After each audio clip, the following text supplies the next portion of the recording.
Om Swastiastu. Halo semuanya. Perkenalkan, kami dari kelompok 2 pada kesempatan kali ini akan mempresentasikan mengenai sejarah pertumbuhan, perkembangan, dan perjuangan koperasi di Indonesia dari RPS 2, mata kuliah Manajemen Koperasi dan UMKM.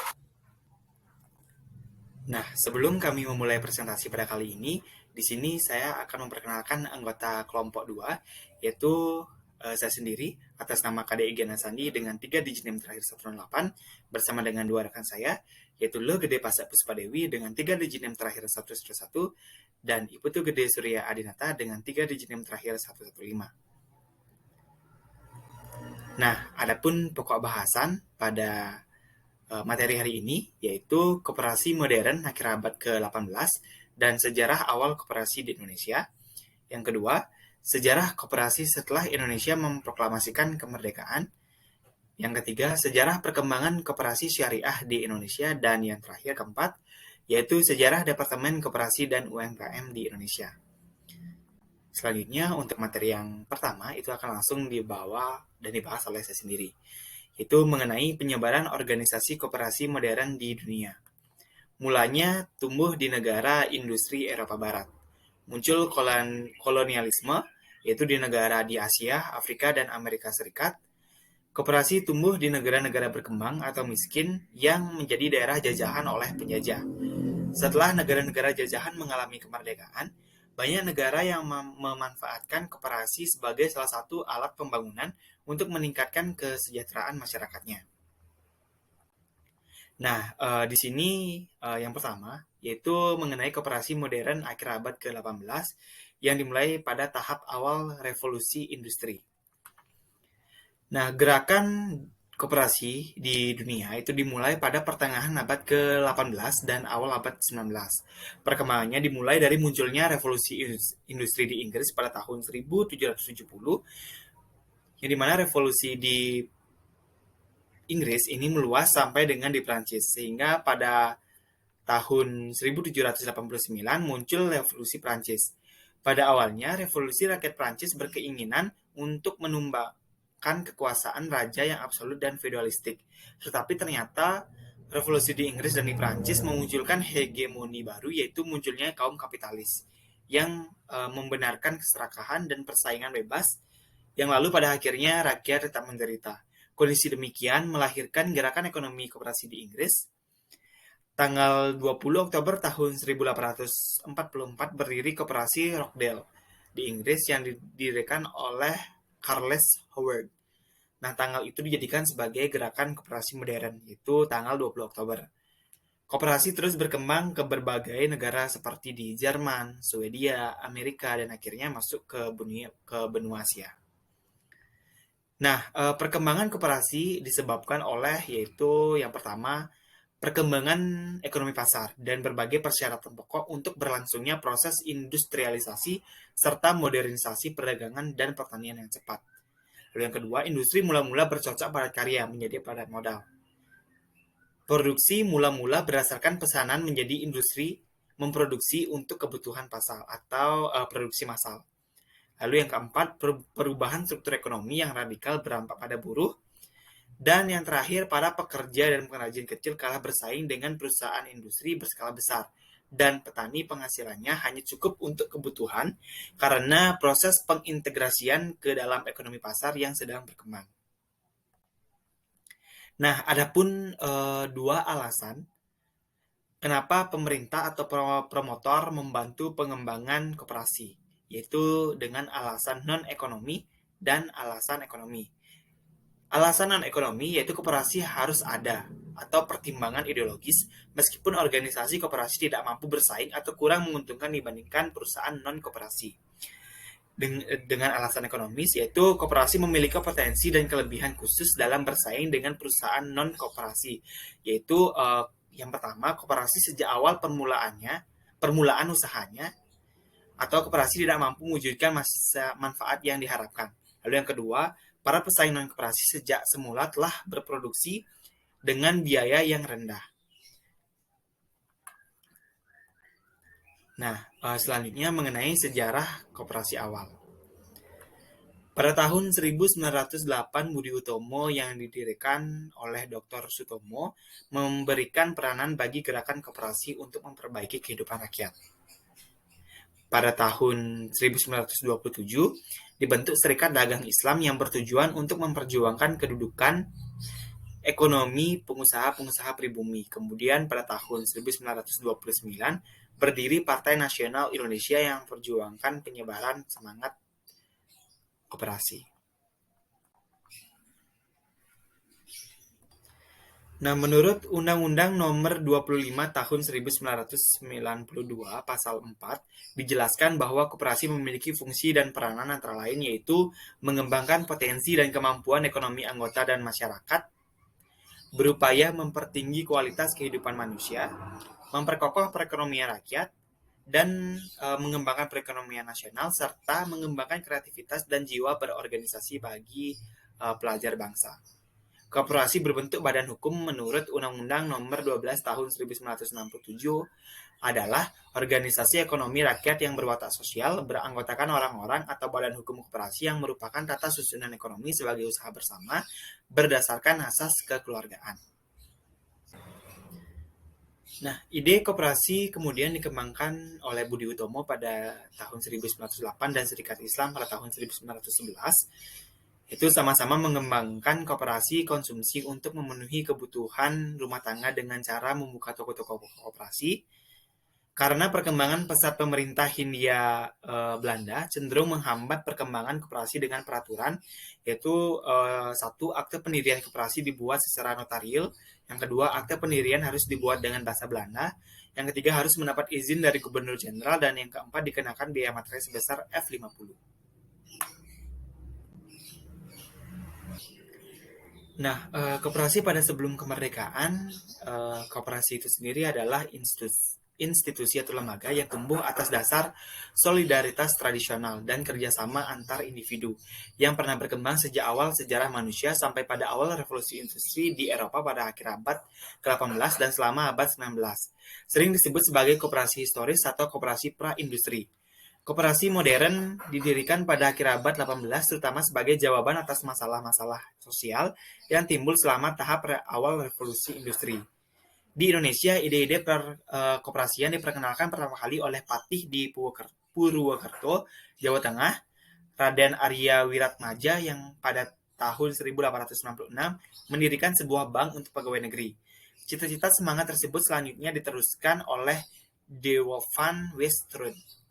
Pada tahun 1908, Budi Utomo yang didirikan oleh Dr. Sutomo memberikan peranan bagi gerakan koperasi untuk memperbaiki kehidupan rakyat. Pada tahun 1915 dibuat peraturan Verordening of the Cooperative Vereniging dan pada tahun 1927 Regling its Lands Cooperative. Nah, pada tahun 1927 dibentuk Serikat Dagang Islam yang bertujuan untuk memperjuangkan kedudukan ekonomi pengusaha-pengusaha pribumi. Kemudian pada tahun 1929 berdiri Partai Nasional Indonesia yang memperjuangkan penyebarluasan semangat koperasi. Hingga saat ini kepedulian pemerintah terhadap keberadaan koperasi nampak jelas dengan membentuk lembaga yang secara khusus menangani pembinaan dan pengembangan koperasi. Baik, sekian yang dapat saya presentasikan. Untuk materi selanjutnya akan dilanjutkan oleh rekan saya. Terima kasih. Baik, saya akan melanjutkan presentasi mengenai materi sejarah koperasi setelah Indonesia memproklamasikan kemerdekaan. Koperasi merupakan bangun perekonomian yang sesuai dengan asas kekeluargaan seperti yang tertuang dalam pasal 33 Undang-Undang 1945 ayat 1 beserta penjelasannya. Muhammad Hatta menyebutkan bahwa koperasi adalah badan usaha bersama yang bergerak dalam bidang perekonomian, beranggotakan mereka yang umumnya berekonomi lemah, yang bergabung secara sukarela, dan atas dasar persamaan hak dan kewajiban, melakukan suatu usaha yang bertujuan untuk memenuhi kebutuhan para anggotanya. Materi yang berikutnya yaitu perkembangan koperasi masa Orde Lama dan Orde Baru. Diawali pada tahun 1945, koperasi masuk dalam tugas jabatan koperasi serta perdagangan dalam negeri di bawah Kementerian Kemakmuran. yang kemudian terbagi menjadi urusan perdagangan dalam negeri yang dimasukkan pada jawatan perdagangan, sedangkan jawatan koperasi berdiri sendiri mengurus soal koperasi di tahun 1946. Selanjutnya di tahun 1947, tepatnya pada tanggal 12 Juli 1947, Gerakan Koperasi mengadakan Kongres Koperasi pertama di Tasikmalaya, dan hasil kongres menetapkan bahwa diputuskan terbentuknya Sentra Organisasi Koperasi Rakyat Indonesia atau SOKRI, juga menetapkan tanggal 12 Juli sebagai Hari Koperasi Indonesia. Memasuki periode tahun 1949, Jawatan Koperasi berpusat di Yogyakarta, yang bertugas mengadakan kontak dengan jawatan koperasi di daerah lainnya. Tugas pokok yang dihasilkan yaitu melebur bank dan lumbung desa untuk dialihkan kepada koperasi. Kemudian jawatan koperasi yang berkedudukan di Yogyakarta digabungkan dengan jawatan koperasi yang berkedudukan di Jakarta pada tahun 1950. Beranjak ke tahun 1953, diadakan Kongres Koperasi kedua pada 15-17 Juli 1953 di Bandung. Pada kongres ini terdapat beberapa keputusan, yaitu merubah SOKRI menjadi Dewan Koperasi Indonesia atau DKI, yang kemudian mewajibkan DKI membentuk lembaga pendidikan koperasi dan mendirikan sekolah menengah koperasi di provinsi-provinsi, dan saran kepada pemerintah agar segera diterbitkan Undang-Undang Koperasi dan mengangkat Bung Hatta sebagai Bapak Koperasi Indonesia. Kemudian di tahun 1956 diadakan Kongres Koperasi ketiga yang dilaksanakan pada tanggal 1-5 September di Jakarta. Kongres ini membahas hal-hal yang berkaitan dengan kehidupan perkoperasian di Indonesia, serta hubungan DKI dengan International Cooperative Alliance atau ICA. Jawatan Koperasi pada tahun 1958 menjadi bagian dari Kementerian Kemakmuran. Pada perkembangan selanjutnya, koperasi kembali dijadikan alat untuk kepentingan politik. Kondisi ini berubah setelah Dekret Presiden tanggal 5 Juli 1959 diberlakukan. Maka pemerintah juga mengeluarkan Peraturan Pemerintah Nomor 60 Tahun 1959 yang antara lain menyatakan bahwa koperasi adalah sistem perekonomian Indonesia sebagai alat untuk melaksanakan praktik ekonomi terpimpin. Setahun setelahnya, di tahun 1960, pemerintah mengeluarkan Peraturan Pemerintah Nomor 140 tentang penyaluran bahan pokok dan menugaskan koperasi sebagai pelaksananya. Pada tahun ini juga perkoperasian dikelola oleh Menteri Transmigrasi Koperasi dan Pembangunan Masyarakat Desa atau Transkopimada di bawah pimpinan Menteri Ahmadi.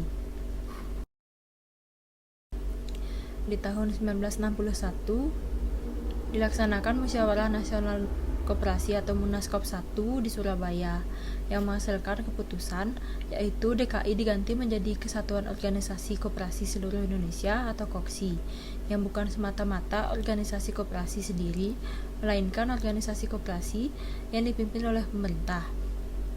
Pada tahun 1963, Transkopimada diubah menjadi Departemen Koperasi dengan tetap di bawah pimpinan Menteri Ahmadi. Setahun kemudian, Departemen Koperasi diubah menjadi Departemen Transmigrasi dan Koperasi di bawah pimpinan Menteri Ahmadi, kemudian diganti oleh Dr. Anus Ahadi. Musyawarah Nasional Koperasi Munaskop yang kedua dilaksanakan di Jakarta pada tahun 1965 untuk melegitimasi masuknya kekuatan-kekuatan politik dalam koperasi sebagaimana diatur dalam Undang-Undang Nomor 14 Tahun 1965, dan KOKSI menyatakan keluar dari keanggotaan ICA.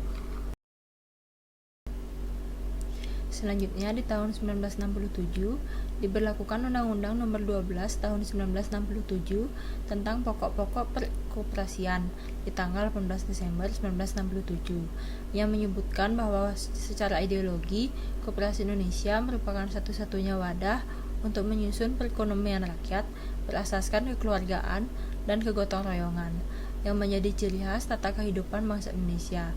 Dan secara organisasi, Koperasi Indonesia menjamin adanya hak-hak individu serta memegang teguh asas-asas koperasi. Terjadi perubahan susunan organisasi Departemen Koperasi yang disesuaikan dengan keadaan dan kebutuhan melalui Keputusan Presiden Nomor 42 Tahun 1991 tanggal 10 September 1991. Setahun setelahnya, Undang-Undang Nomor 12 Tahun 1967 kemudian disempurnakan dan diganti menjadi Undang-Undang Nomor 25 Tahun 1992 tentang perkoperasian. Pada undang-undang yang baru ini terdapat perubahan koperasi sebagai organisasi ekonomi menjadi badan usaha. Hal ini menegaskan bahwa koperasi merupakan badan yang tidak hanya berupa organisasi sosial, namun juga sebagai badan usaha yang nantinya akan memberikan keuntungan pada anggota-anggotanya.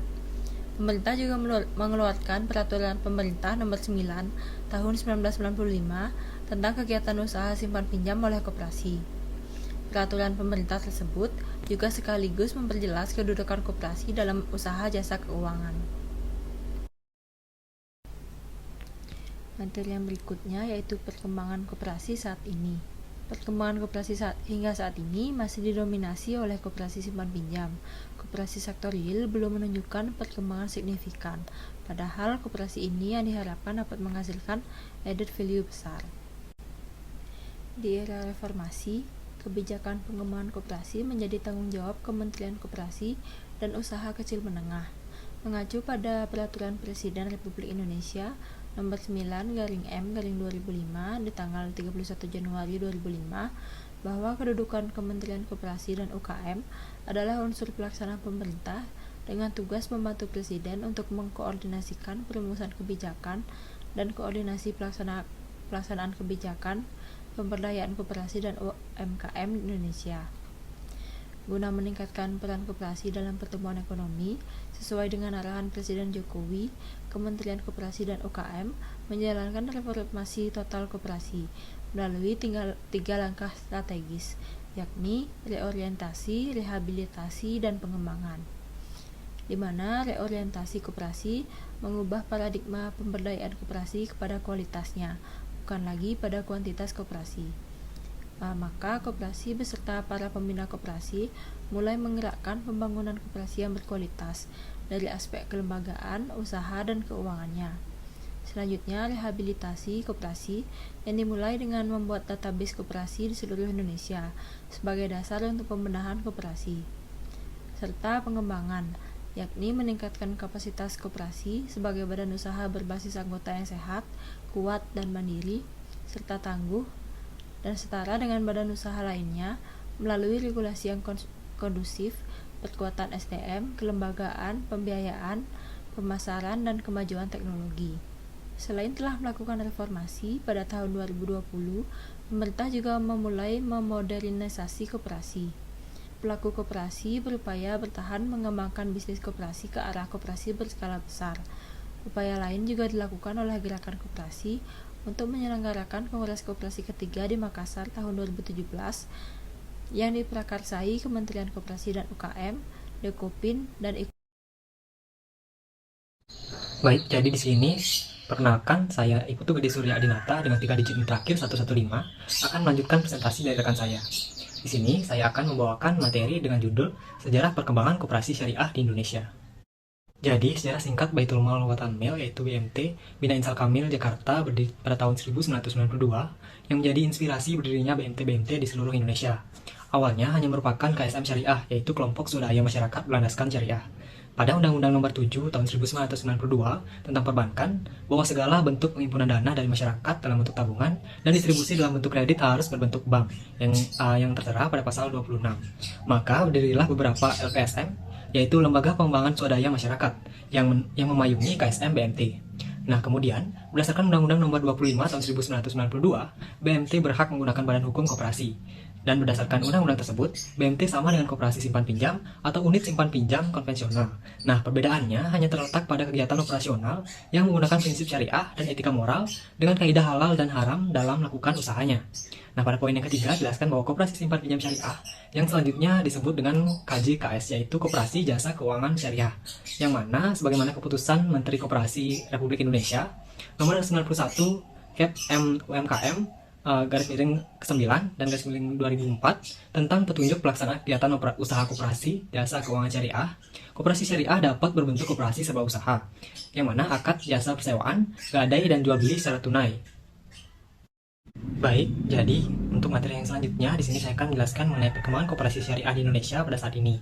Jadi, perkembangan koperasi syariah di Indonesia tak lepas dari kondisi sosial masyarakat Indonesia. Berdasarkan Badan Pusat Statistik pada tahun 2021, jumlah penduduk Indonesia yang berada dalam kategori miskin tercatat pada September 2021 yaitu sebesar 26,50 juta orang. Yang mana jumlah penduduk miskin tersebut bahkan dapat bertambah 2-3 kali lipat jika menggunakan kriteria penduduk miskin yang diterapkan oleh International Labour Organization atau ILO, sehingga dalam rangka meningkatkan kesejahteraan masyarakat miskin dan mewujudkan keadilan sosial yang sesuai dengan konsep Islam, koperasi syariah diperlukan keberadaannya.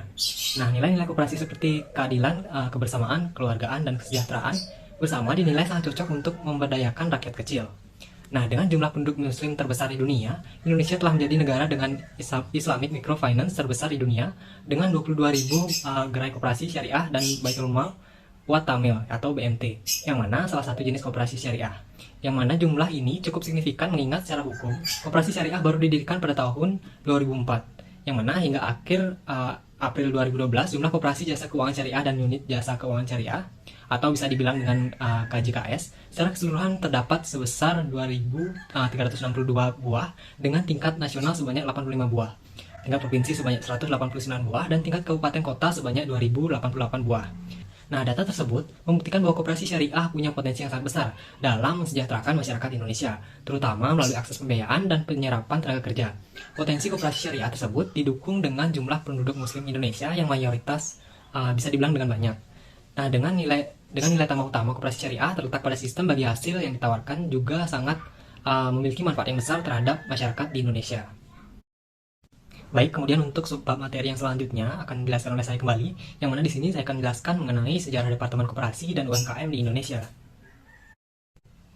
Nah, jadi di sini ditunjukkan kronologis lembaga yang menangani pembinaan koperasi setelah kemerdekaan yang ditunjukkan dalam PowerPoint, yang mana pada tahun 1945 koperasi masuk dalam tugas jawatan koperasi serta perdagangan dalam negeri di bawah Kementerian Kemakmuran.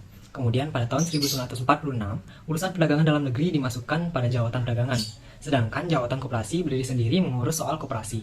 Kemudian pada tahun 1947 hingga 1948, jawatan koperasi di bawah pimpinan R. Surya Atmaja. Pada masa ini ada suatu peristiwa penting, yang mana pada tanggal 12 Juli 1947, gerakan koperasi mengadakan kongres di Tasikmalaya. Kemudian pada tahun 1949, pusat jawatan koperasi RIS berada di Yogyakarta. Nah, pada tahun yang sama diundangkan dengan Regeling Kooperatif 1949, Ordinasi 7 Juli 1949. Lalu pada tahun 1950, Jawatan Koperasi RI berkedudukan di Yogyakarta digabungkan dengan Jawatan Koperasi RIS yang berkedudukan di Jakarta. Lalu pada tahun 1954, pembinaan koperasi masih tetap diperlukan oleh Jawatan Koperasi di bawah pimpinan oleh Rusli Rahim. Lalu di sini ada pun kronologis mengenai Departemen Koperasi di Indonesia, yang mana pada tahun 1958 Jawatan Koperasi menjadi bagian dari Kementerian Kemakmuran. Lalu pada tahun 1960 perkoperasian dikelola oleh Menteri Transmigrasi, Koperasi dan Pembangunan Masyarakat Desa, atau yang bisa disingkat dengan Transkopemada, di bawah pimpinan seorang menteri yang dijabat oleh Ahmadi. Kemudian pada tahun 1963 Transkopemada diubah menjadi Departemen Koperasi dan tetap di bawah pimpinan Ahmadi. Pada tahun 1964 Departemen Koperasi diubah menjadi Departemen Transmigrasi. Nah, pada tahun 1966 ini, Departemen Koperasi kembali berdiri sendiri dan dipimpin oleh Pan Suparto. Kemudian, tahun 1967, pada tahun ini diberlakukan Undang-Undang Nomor 12 Tahun 1967 tentang pokok-pokok perkoperasian tanggal 18 Desember 1967, yang mana koperasi masuk dalam jajaran Departemen Dalam Negeri dengan status Direktorat Jenderal. Lalu kronologis tahun penting lanjutannya yaitu pada tahun 1968 kedudukan Direktorat Jenderal Koperasi dilepas dari Departemen Dalam Negeri yang mana digabungkan ke dalam jajaran Departemen Transmigrasi dan Koperasi.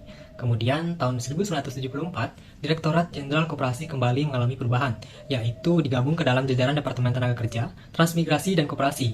Tahun 1978, Direktorat Jenderal Koperasi masuk dalam Departemen Perdagangan dan Koperasi dengan Dr. Radius Prawiro sebagai menterinya. Untuk memperkuat kedudukan koperasi, dibentuk pula Menteri Muda Urusan Koperasi yang dipimpin oleh Bustanil Arifin. Sedangkan Dirjen Koperasi dijabat oleh Profesor Dr. Insinyur Sujanadi Roni Diwiryo. Nah, pada tahun 1983 dengan perkembangannya, usaha koperasi dan kompleksnya masalah yang dihadapi dan ditanggulangi, koperasi melangkah maju di berbagai bidang dengan memperkuat kedudukan dalam pembangunan. Maka pada Kabinet Pembangunan yang keempat, Direktorat Jenderal Koperasi ditetapkan menjadi Departemen Koperasi. Kemudian pada tahun 1991, melalui keputusan Presiden nomor 42 tahun 1991, tanggal 10 September 1991, terjadi perubahan susunan organisasi Departemen Koperasi yang disesuaikan dengan keadaan dan kebutuhan pada masa itu. Lalu lanjutannya yaitu pada tahun 1992 diberlakukan Undang-Undang Nomor 25 tahun 1992 tentang perkoperasian.